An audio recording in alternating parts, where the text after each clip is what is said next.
एक पति का अपनी बीवी के प्रति ऐसा प्यार नहीं देखा होगा। सुरेश नामक आदमी ने एक बहुत ही खूबसूरत लड़की से शादी की। शादी के बाद दोनों की ज़िंदगी बहुत प्यार से गुजर रही थी। वह रीना को बहुत चाहता था और उसकी खूबसूरती की हमेशा तारीफ़ किया करता था। लेकिन कुछ महीनों के बाद रीना चर्म रोग यानी स्किन डिजीज़ से ग्रसित हो गई और धीरे धीरे उसकी खूबसूरती जाने लगी।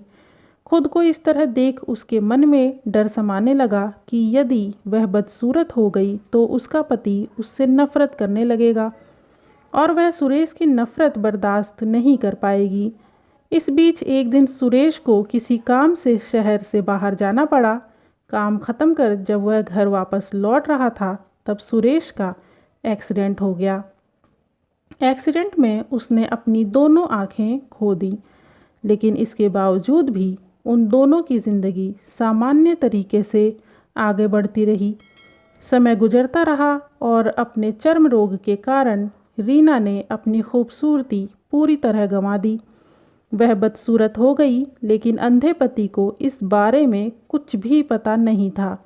इसीलिए इसका उनके खुशहाल विवाहित जीवन पर कोई प्रभाव नहीं पड़ा। वह उसे उसी तरह प्यार करता रहा। एक दिन रीना की मौत हो गई। सुरेश अब अकेला हो गया था। वह बहुत दुखी था। वह उस शहर को छोड़कर जाना चाहता था। उसने अंतिम संस्कार की सारी क्रियाविधि पूर्ण की और शहर छोड़कर जाने लगा। तभी एक आदमी ने पीछे से उसे पुकारा और पास आकर कहा, अब तुम बिना सहारे के अकेले कैसे चल पाओगे? इतने साल से तुम्हारी पत्नी तुम्हारी मदद किया करती थी।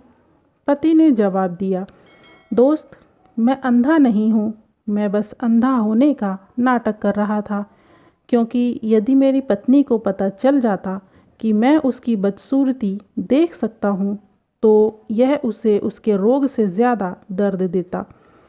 इसीलिए मैंने इतने साल अंधे होने का दिखावा किया। वह बहुत अच्छी पत्नी थी, मैं बस उसे खुश रखना चाहता था।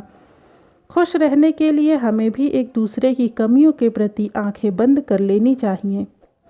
दोस्तों, आपको ये प्यारी सी कहानी कैसी लगी कमेंट में ज़रूर बताएं। वीडियो को लाइक कर दें, चैनल को सब्सक्राइब कर दें। धन्यवाद।